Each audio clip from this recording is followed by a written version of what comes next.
ایسی تنظیم کریں کہ سارے کام ٹھیک ٹھاک ہو جائے. ہڑبڑاہٹ میں پورا مہینہ دوڑ دھوپ میں گرتے پڑتے گزر گیا، نکل گیا، کچھ کر نہیں پایا. ایسا نہیں ہونا چاہیے، یہ جہالت ہے. اپنے ٹائم کو آرگنائز کرے. ابھی شروع نہیں ہوا مہینہ، ابھی سے بنا لے اپنا برنامج. کب تلاوت کرنی ہے، کب مجھ کو ذکر کرنا ہے، کب مجھ کو دینی کتابیں پڑھنی ہے، کب مجھ کو علماء سے اتصال کرنا ہے، کب دینی مجالس میں جانا ہے، کب گھر والوں کو لے کر بیٹھنا ہے، ان کی نصیحت کرنی ہے، کب مجھ کو یہ سب چیزیں کرنی ہے، پھر کھانا پینا، یہ ساری چیزیں. مرد بھی عورتیں بھی. عورتیں بیچاری دن رات بٹیار خانے میں لگی رہتی ہیں، وہ بھی بڑی نیکی ہے، معمولی چیز نہیں ہوگی. لیکن یہ کہ کیا کتنی بدقسمتی ہے کہ ہم اپنی خواتین کو کچن میں ہی باندھ کے رکھ دیں، نہ وہ ٹھیک سے تراویح پڑھ سکے، نہ ٹھیک سے ذکر کرے، نہ تلاوت کر پائے، نہ کچھ کر پائے. ان کے لیے بھی ایسے اوقات کی فراغت رکھیں کہ وہ اپنی کچن کی ذمہ داریاں نبھائیں، لیکن اسی کے ساتھ ساتھ وہ عبادات بھی کر پائے. وہ خود اپنے اوقات کی تنظیم کریں. روزے دار کو افطار کرانے سے لے کر گھر میں کھانا سب کو بنا کے کھلانے سے لے کر یہ ساری چیزیں بہت قیمتی ہیں. یہ بھی خود اپنی جگہ نیکی ہے. خواتین رمضان میں اس خدمت کو انجام دے کر بہت بڑا ثواب سمیٹتی ہے. روزے داروں کے لیے تیسیر کرنا، کھانے پینے، افطار اور سحری کی، یہ کوئی معمولی کام نہیں ہے، یہ بھی بہت بڑی نیکی ہے. لیکن اس کے علاوہ وہ اپنا وقت نکالیں تاکہ ان کی دوسری نیکیاں ضائع نہ ہو. اللہ کے نبی صلی اللہ علیہ وسلم فرماتے ہیں اغتنم خمسا قبل خمس، 5 چیزوں سے پہلے 5 چیزوں کی قدر کر لو. حیاتک قبل موتک، موت سے پہلے اپنی زندگی کی قدر کر. وصحتک قبل سقمک، اور اپنی صحت کی قدر کر بیماری سے پہلے. وفراغک قبل شغلک، اور اپنی فراغت کی قدر کر. فری ٹائم تیرے پاس ہے اس کی قدر کر لے، اس کا صحیح استعمال کر بزی ہونے سے پہلے، مشغول ہونے سے پہلے. وشبابک قبل حرمک، اپنی جوانی کی قدر کر بڑھاپے سے پہلے. اس سے پہلے کہ تو بوڑھا ہو جائے اور کچھ نہیں کر پائے، جسم کمزور ہو جائے، جوانی میں نیکیاں کر لے. وغناک قبل فقرک، اور اپنی مالداری کی قدر کر لے اس سے پہلے کہ تیرے اوپر فقر آ جائے. بعض اوقات مالدار ہوتا ہے، بہت ساری نیکیوں کے امکانات ہوتے، نہیں کرتا، ٹالتا رہتا ہے، اور پھر اچانک کچھ حادثہ ہوتا ہے، نقصان تجارت میں ہوتا ہے. جہاں تھے واپس آ گئے، موقع تھا نہیں کر پایا، حج نہیں کیا، عمرہ نہیں کیا، صدقات و خیرات نہیں کیا، بہت ساری نیکیاں تھی نہیں کیا. اب واپس غریب کا غریب. جب تھا کر لیتا، ایسا بھی جانے والا تھا ویسا بھی جاتا. تو مالداری کی قدر کر فقر و فاقہ آنے سے پہلے. یعنی یہاں بتایا گیا ہے نعمت چھیننے سے پہلے اس کی قدر کر اور اس کا صحیح استعمال کر.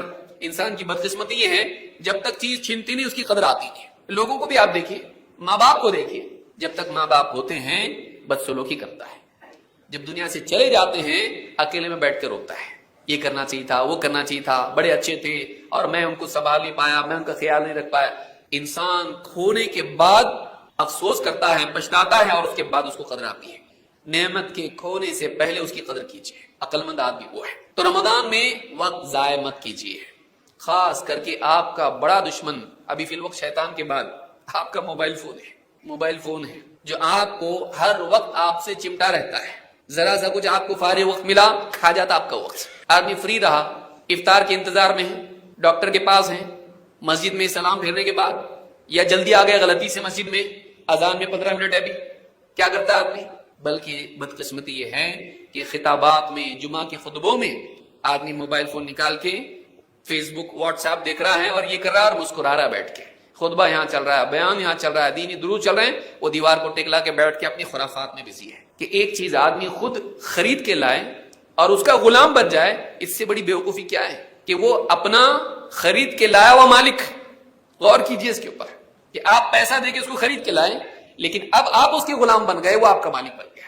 ذرا سا نوٹیفیکیشن آئی، آپ فوراً کیا حکم ہے میرے آقا، آپ اس کی طرف رجوع کرتے ہیں. بتائیے، اذان کو سن کے بھی نظر انداز کرتا آدمی، نوٹیفیکیشن اور کالر ٹون سن کے نہیں کرتا نظر انداز اس کو. اور ذرا دیکھیں گے تو صحیح، بیوی اٹھا کے رکھے، نہیں دیکھ رہے تو کس کا فون ہے، امپورٹنٹ ہو سکتا ہے بہت. اتنے دیوانے ہم لوگ ہو گئے ہیں. رمضان میں مساجد میں بیٹھ کے فری ٹائم میں آدمی گانے تک سنتا ہے، ہیڈ فون لگا کے، میوزک چل رہی ہے اور ساری، اور نہیں یہ تو نیوز ہے نا، یہ ڈاکیومنٹری ہے، مسجد میں بیٹھ کے ڈاکیومنٹری سنتا. تو پھر اس کے اندر ادھورے کپڑے والی عورتیں بھی آ رہی ہیں، ناچ گانے بھی ہو رہے ہیں اس کے اندر، اور بے حیائی ساری ہو رہی ہے اس کے اندر، مسجد میں بیٹھ کے.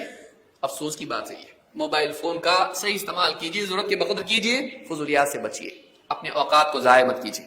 اللہ کے نبی صلی اللہ علیہ وسلم فرماتے ہیں من حسن اسلام المرء ترکہ ما لا یعنیہ، آدمی کے اسلام کی خوبی یہ ہے کہ وہ ایسی چیزوں کو چھوڑ دے جو اس کے مقصود سے متعلق نہ ہو.